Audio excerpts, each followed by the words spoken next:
Thanks, everyone. Thanks for coming. I thought I'd kind of give you a little bit of an introduction to the ideas of the exhibition. Over a period of some time, we had a conversation about what an exhibition might look like. And with photographic objecthood at the center, one of the things that kind of came to mind was that what we might really start to do, we might start to really think about is how do we start to experience the objecthood of the photograph, the materials that photographs are made of.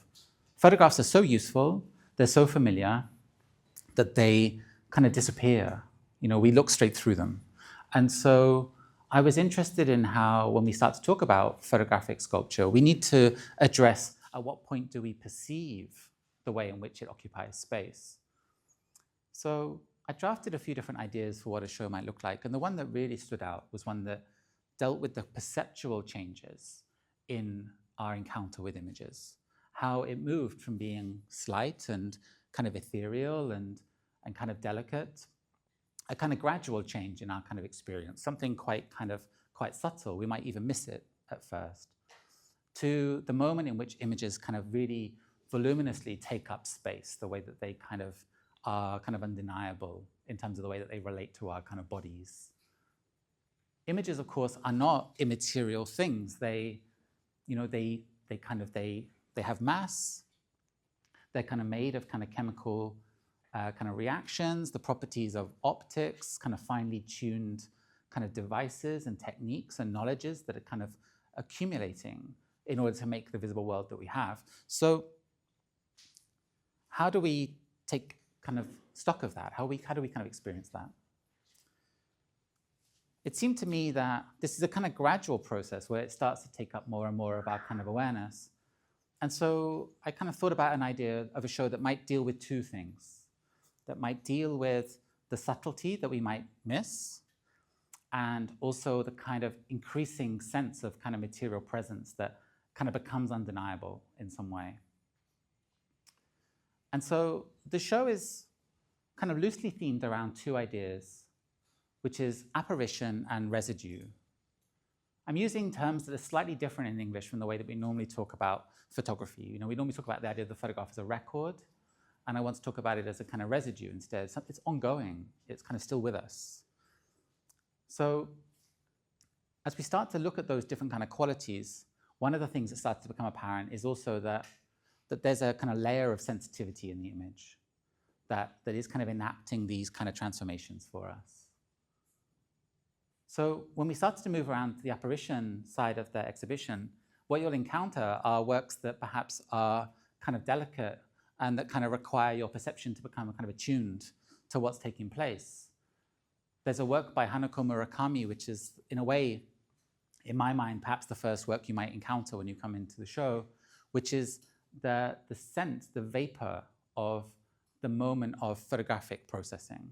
It's the beginning of an image. So it's not even kind of visible. It's kind of something that kind of perhaps loosely kind of wafts and kind of emerges into view. And then we have kind of moments of ignition, moments of kind of transformation, moments of refraction. So Yuso's work kind of explores that kind of spark, that kind of moment of where the image and the world kind of encounter each other. And then we start to have a series of kind of refractions and light sensitivities that start to kind of move around the space.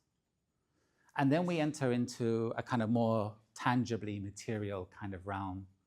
So works that are a kind of threshold, or works in which kind of image and kind of materials start to kind of meet, to the kind of gradual kind of liquidity and kind of occupation of space that kind of images start to kind of have, the way that they start to speak to our kind of bodies as well as simply to our kind of vision. So amongst those are a series of kind of subtle Duchampian kind of references. Marcel Duchamp kind of talked about an idea of the infrathin. His example of the infrathin, perhaps the most kind of commonly used definition of that, is the kind of the warmth of a chair that's recently been vacated, right? So little bits of information that tell us something. The popular kind of example of this might be the kind of detective who kind of comes into a space and touches a kind of coffee pot and says it's still warm. They must have been here recently. This is something that happened just a moment ago. And that's a type of information. It's acting, it's informing.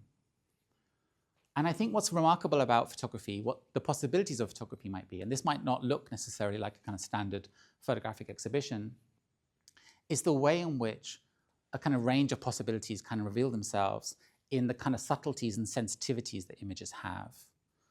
So what I hope is that the works in the show open up some kind of unexplored avenues for what images might do, because we know that images are meaningful in our kind of everyday culture. We use so many of them. We're kind of surrounded by so many of them.